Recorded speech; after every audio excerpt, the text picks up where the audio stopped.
people have asked me, you know, why make a whole video series on painting Dreadfleet? Well, I just feel like I have something to give back. When I first got into mini wargaming, I started from scratch, and it wasn't that easy finding the information for every little thing, and I thought this would be the perfect way to show people how to get into the hobby. It's not that hard. When you look at it, when you first walk into like a GW store, it's really daunting. I mean, it's just overwhelming. But really, it's not that hard, and I just want to help people be able to make their games more impactful. I suppose if that's a word. Just give back before, I don't know, my hands quit out on me. They've been shaking recently, and yeah, I'm in my 30s. Well, actually, I'm just 30, but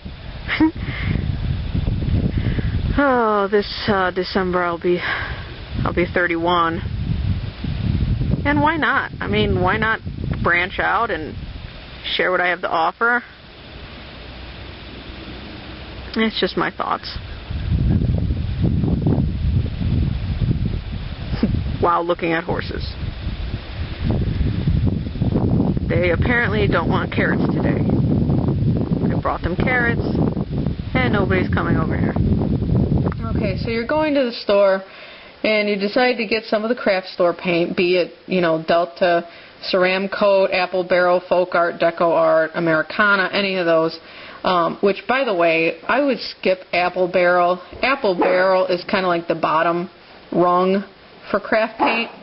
It's incredibly thin, and I would just skip it. I would go with Folk Art or Delta Ceram Coat.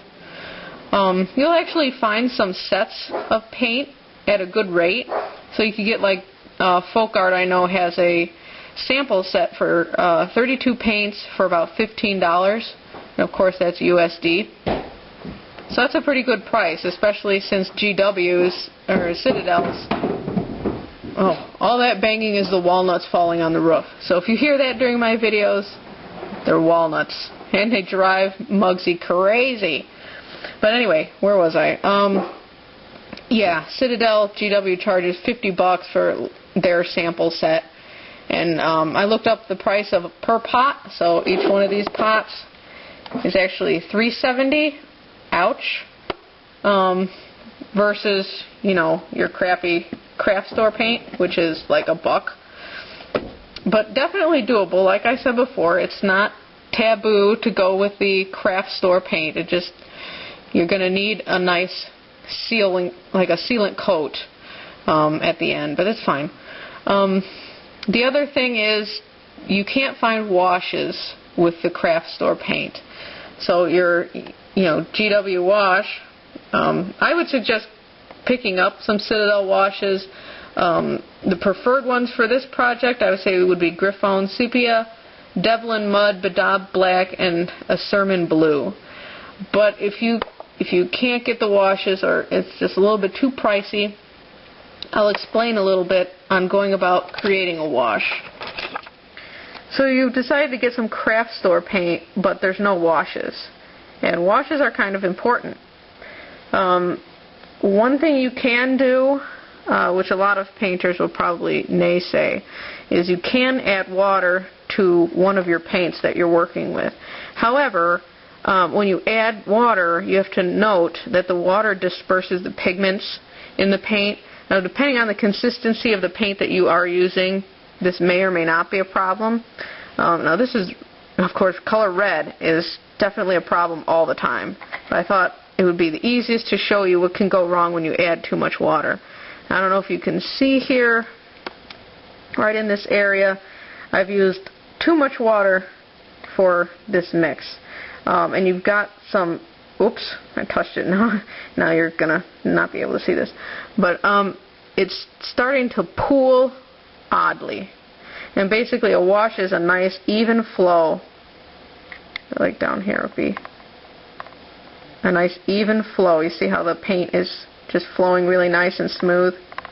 and not pulling up in weird areas and creating this kind of effect. This is just, there's too much water here.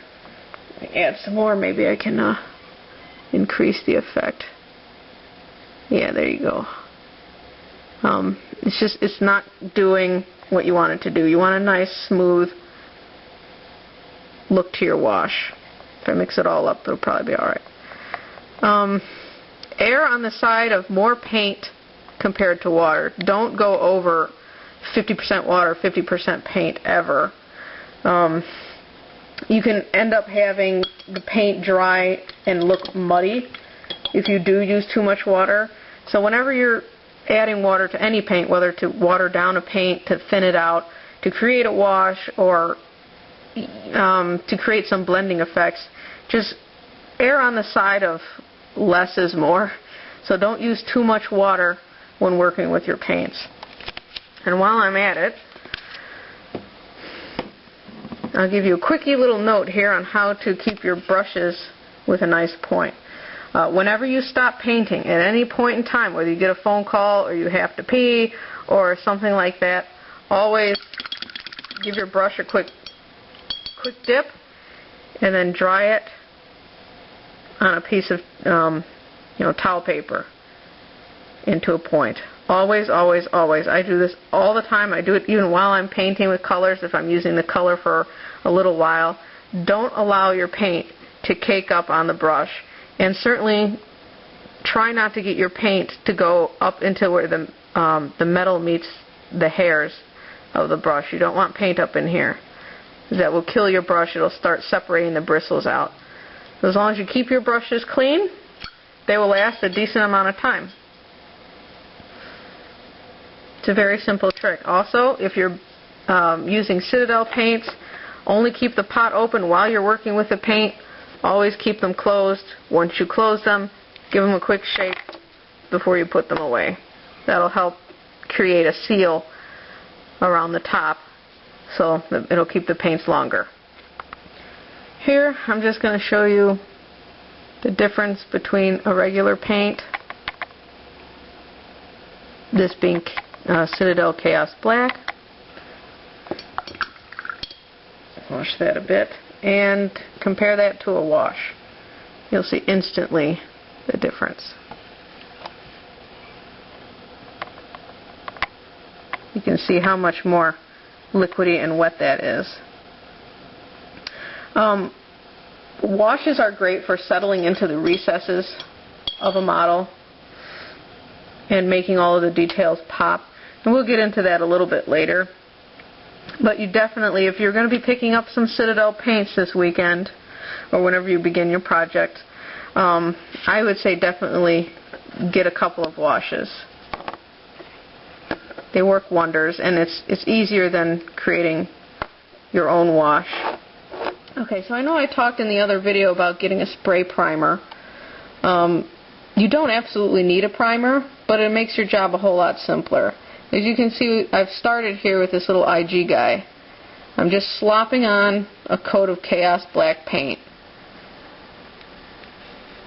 Now you can do that for your models right over the plastic, and that will act as your prime coat. So you don't absolutely need to buy the spray primer, but as you can see, this is going to take some time. Whereas with the can of spray paint, all you do is spray it and done. But I just wanted to show you the alternative. You could just slap some paint on here and spread it around. Make sure it's not too thick, because you don't want to obscure the details.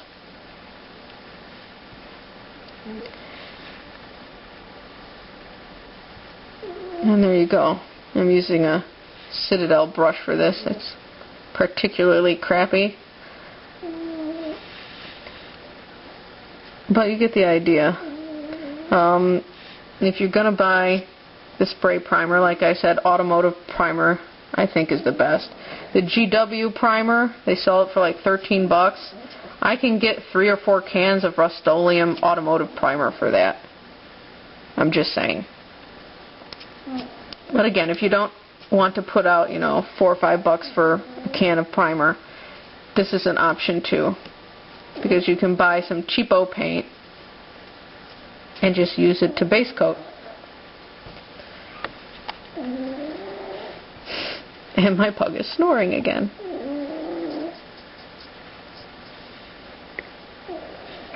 So you see, rather time consuming. But you should have a primer of some kind on your model before beginning. It just makes the world go around so much easier.